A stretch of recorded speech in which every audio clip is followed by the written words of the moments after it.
I say, not run. Don't be afraid.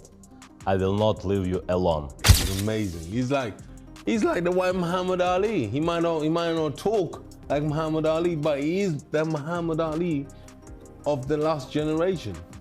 With an all-time great. Not a generational great, an all-time great. A generational great would almost dictate that Oleksandr Usyk is just a great in the last 10, 15 years. No. Oleksandr Usyk is a great. I say this with confidence. Do not run, do not be afraid. Because Oleksandr Usyk will not leave you alone in the ring. He is relentless. Many are now calling him the white Muhammad Ali. Hey, listen, boxing, it's sport and gentleman. It's not a street fight. It's a boxing. Listen, boxing. It's a boxing. Say it again. Do you think he was being dirty during the whole fight? I don't have idea. I have no idea. No. Maybe. Not because he talks like Ali, but because he fights with that same rare brilliance, grace, and mastery that only comes once in a generation. But to call him just a generational great would be selling him short. Usyk is not just the best of the last decade. He is an all-time great.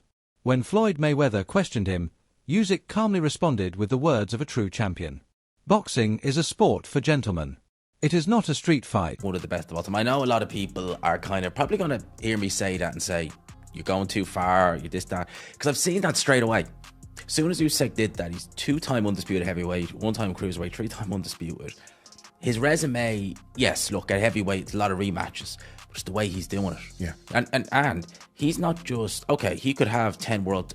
Deontay Wilder has 10 world title defenses. Yeah. Luis Ortiz and Tyson Fury are the only ones you really have any kind of weight to them. Usyk is taking on the perceived either number 1 or number 2 in these defenses. Yeah. Fury perceived number 1. AJ at the time 1. Dubois number 2.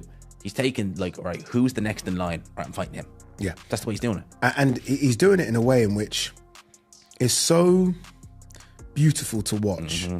You don't prove greatness by running or talking. You prove it inside the ring. That humility, that mindset, is what separates Usyk. He carries himself with respect and dignity, never with arrogance or ego. Unlike Mayweather, who still insists he's superior to every fighter alive, Usyk lets his boxing do the talking. And what boxing it is! He's not just racking up titles, he's facing the very best available. When he became undisputed at cruiserweight, he immediately moved up to heavyweight, where many thought he was too small. But instead of cherry-picking a... Listen, what I'm saying is this, yeah.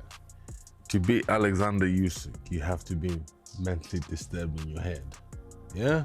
You have to be mentally disturbed. Yeah, because you have to understand. Well, to take the fight in the first place. Yeah, because when I saw him a couple of months ago, Yeah. I had a coffee with him, we were just chatting. The guy lives in Ukraine. Yep. Yeah. He goes, oh, before I came on the plane, I was sleeping in my house, and then those missiles were going over my house, and I didn't want to go in the bunker. I was like, I'll just go to sleep.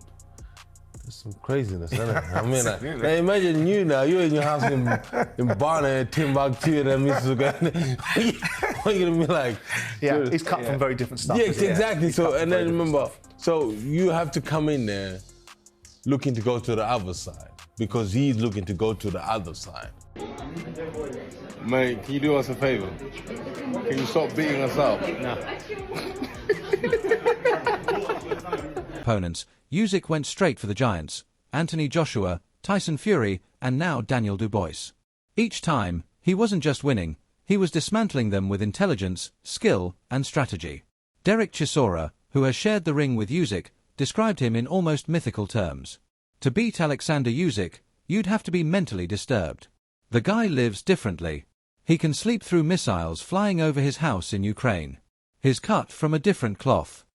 Chisora praised Usyk's discipline, his composure under pressure, and his ability to outthink his opponents. To him, Usyk is poetry in motion. Everybody gets it wrong. You don't box this guy. It's like, how can I explain it to you in a way you understand? You can't box him. He's just too good. He's just unbelievable great. Yeah, forget good, he's amazing. Yeah, he's great, he's amazing. He's like the white Muhammad Ali. He might not talk like Muhammad Ali, but he is the Muhammad Ali of the last generation. You understand? We have to give him the credit where it's due. Yeah. Yeah, he is that guy. A fighter who floats like Ali, but with his own unique rhythm. Eddie Hearn, one of boxing's biggest promoters, went even further. Usyk is not just a champion. He's one of the most gifted technicians boxing has ever seen. He's a once-in-a-generation fighter. And that view is spreading fast. Analysts now rank him as the fourth greatest fighter of all time, behind only Ali, Floyd Mayweather, and Manny Pacquiao. That's a level of recognition almost unheard of for an active fighter. What makes his case so strong is not just the wins, but the way he wins. His footwork. Just, you're talking about one of the great generational. I watched the first 2 rounds. Dubois looked really dangerous. Came out, backed him up, and then Usyk just decided, I can't allow him to back me up, so I'm going to go on the front foot and box aggressive here. And he knocked him spark out. Unbelievable. Just a true generational great. Is unmatched. His timing is perfect. His activity level is relentless. While most heavyweights depend on power, Usyk wears you down with angles, jabs, and body shots until you mentally and physically break. Dave Coldwell highlighted his bodywork, saying, "The volume of shots, the rhythm, the precision, it's unmatched in the heavyweight division." Pauli Malignaggi, known for his sharp eye, called Usyk's recent victory a technical masterpiece. His foot placement, his balance, his movement, it was flawless. He made a dangerous... Now what's yours, Jerry? What's yours? Oleksandr is the 4th greatest fighter on my personal all-time list. Wow. It's number 4. He's only behind Ali. Oh, on your all-time list? All time. Oh, wow. Okay. Only behind Floyd, Ali, and Manny. So, I'm really high on Oleksandr. Puncher looked like a beginner. And it wasn't just about technique. Usyk fought with fire. According to many who watched him up close, he seemed determined not just to win, but to silence critics who still doubted him. Ben Davison, another respected trainer, summed it up perfectly. Usyk has put himself among the greatest heavyweights of all time. Undisputed at... The WBO, Frank Warner very close, Joseph Parker is obviously a Queensberry fighter, so, you know, there could be potential that they do what they did with this fight, what they did with the Dubois fight. It also means as well that, and maybe this is why, potentially it's because Riyadh season shows from November onwards, and I doubt we'll see Oleksandr Usyk in the ring this year, because it's only July, but he's only fought, and I would imagine Usyk is going to be one of these 6 to 8 month type of guys. You know, that's the way he's been over the last 2 years. So you're looking probably February next year at the earliest when he finally fights again. So for me, it's like, right, well, that will be after the Riyadh and Ring Magazine's pay-per-views end, as in they're not going to be doing pay-per-view anymore. Maybe they look at that fight and think, Usyk Parker, it's a fight that, with the greatest respect, and Oleksandr Usyk is a very big name, it maybe does need that pay-per-view wall behind it in order to facilitate the purses that they could potentially forking out for it. So maybe that's why Riyadh season won't do it. Now, the Zone obviously have not ruled out pay-per-view. They're still going to do pay-per-views. Cruiserweight, undisputed at heavyweight. That is beyond special. And this is where the debate begins. Where does Usyk rank among the legends? Has he surpassed Mayweather in pure boxing ability? Is he beginning to touch Ali's level? Some argue yes, because unlike Floyd, who often fought with caution and relied on marketing, Usyk has always chased the hardest path, taking risks most fighters avoid. He didn't protect his record. He built his legacy by challenging giants in their own backyards and beating them. Look at his fight with Daniel Dubois.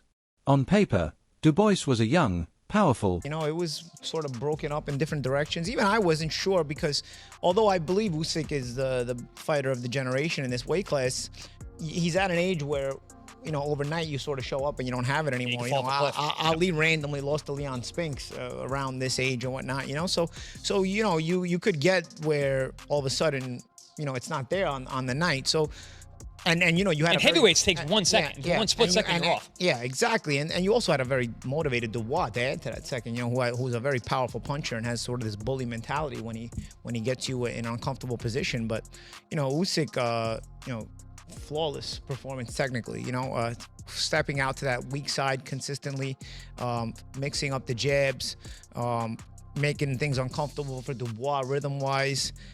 He seemed more aggressive, right? Normally, I think with some of the bigger guys, he slides I to the think weak side, slides to the weak side. This was different. I think with Dubois, the psychology is kind of out of the bag in that you got to kind of bully the bully, and Dubois came out trying to bully him a little bit, so he started touching him and hitting him, and he started taking it to him because you start backing him up, you start putting him in a situation where he starts to doubt himself, and Dubois doesn't really come back from that very often. As a matter of fact, he doesn't bend, he breaks. In the fight, I thought he's a little bit awkward, Dubois. I don't know, but he's one of those awkward strong guys. Yeah, he's just like super strong, awkward as hell. He goes down and he takes the full count, and then he just gets up at 10 and walks across the ring right in front of Usyk, who's celebrating middle of the ring, like with his hands up in the air. Just casually walks right by Usyk's celebration as if he didn't just get counted out to 10. Foreman Ali. Remember, he walks right to his corner. Yeah, but I was like, dude, you could have got up. You waited to 10, and then he was a beaten man. You waited to 10, and then not only you get up, you don't even have the presence of mind to realize like I'm walking right into the picture where he's celebrating. But Paulie, he was a beaten man before the first knockdown. Dangerous heavyweight. But Usyk turned him into a frustrated, broken man. From the first round, he neutralized the aggression, stepped to the weak side, changed the rhythm, and forced Dubois into doubt. And when Dubois finally went down for the count, his body language said it all. He was beaten mentally long before the knockout. Even in victory, Usyk remains humble. He doesn't declare himself the GOAT, even as fans and analysts begin to do it for him. He doesn't need to scream for attention. His greatness is self-evident. His humility only adds to the respect he commands. That's why, when people now talk about Oleksandr Usyk, they don't just call him the best of this generation. They call him one of the best since the sport began. A true all-time great. A fighter who may well be remembered as the Ali of our era. So I ask you this, where does Oleksandr Usyk rank on your all-time list? Because one thing is certain, we are witnessing history in real time. Until next time, stay tuned. Please like and subscribe my YouTube channel.